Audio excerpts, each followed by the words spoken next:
mean then, and it's an argument that's been put forward in more than one place, does that make universities obsolete?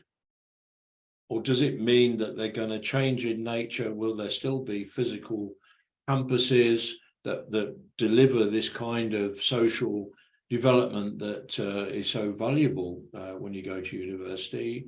Or will there be something different?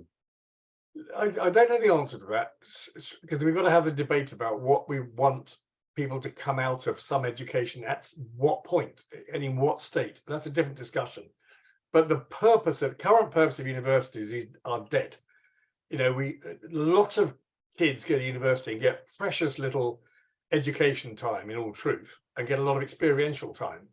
And you can't argue about that being a bad thing. It could be a good thing. So yes, do you want to create some sort of rite of passage from being a child to an adult, and through a sort of university experience, which is maybe only a year and a half long now, and it doesn't actually have much learning in it because that's blended before it, during it, and after it, that goes on forever. So it doesn't come out with a fixed thing like a degree, which is, by the way, a completely pointless thing to have in almost every topic, in truth, because when you come out with it, it's probably redundant, apart from some areas where, you know, highly vocational areas.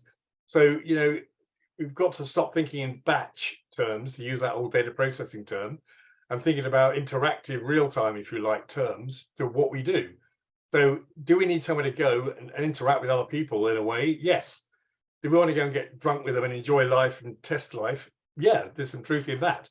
That's part of our growing up process. But I wouldn't confuse that with also educating those people to a certain level. I think that's gone.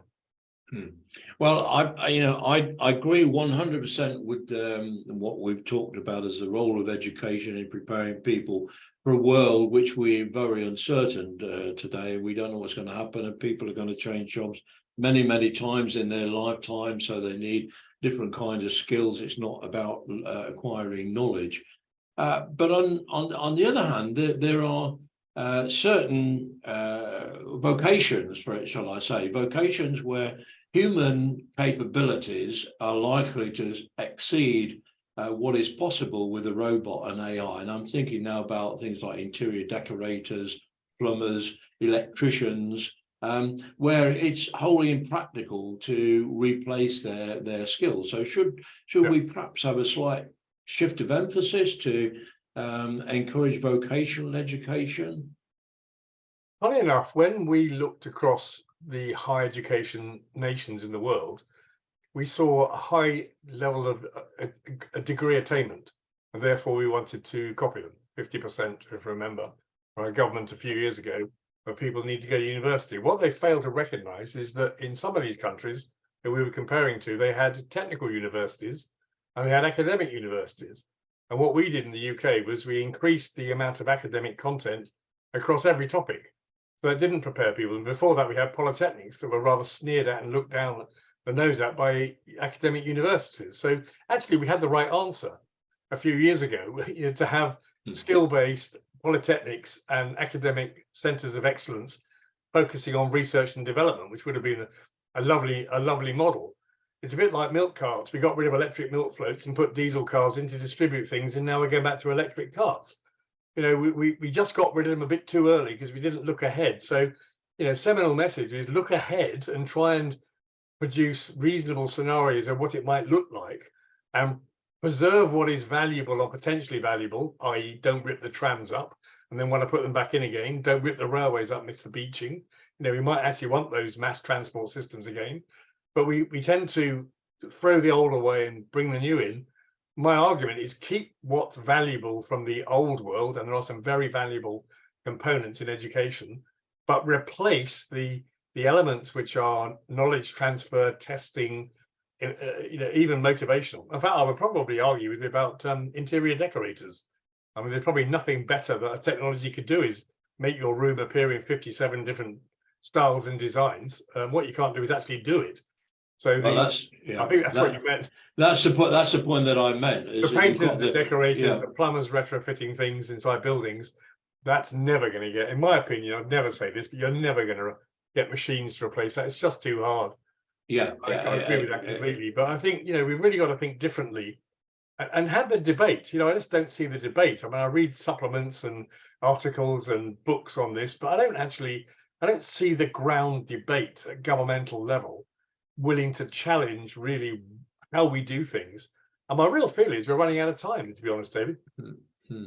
Yeah, I can't help it. Probably that is a good note to finish, but to ask you if you've got any more comments or observation. Are you optimistic about the future or not?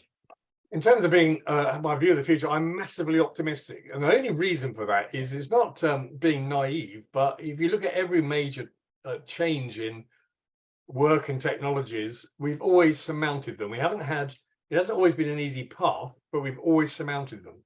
So we need to apply ourselves faster, quicker, better to adjusting to new ways of doing things, increasing our economy as a consequence of embracing these new technologies and being brilliant at it, helping people to thrive. I mean, quite frankly, I just think some of these technologies are incredibly exciting to learn with. I mean, I don't know if you, but to go on a joint trip somewhere and to experience it in a way with your favorite celebrity taking you by the hand and walking you through, I don't know, Caligula's moment of doom is just going to be awesome. So I think we have a massively brilliant opportunity to have a discussion about how we want to help people embrace knowledge and skills and life, and what the purposes of school is and what the purpose of university is, if it has one, and design it from the ground up. Well, that's a wonderful final comment. My only reflection or comment on that is time is running out. We don't have a lot of time to be able to do all of these things, and things are happening very, very quickly. And we just need to find ways of responding it. Yeah. So thank you very much, David. You're always very insightful. I enjoy our conversations. I'll now draw this to a close and hope you've found this discussion and conversation useful.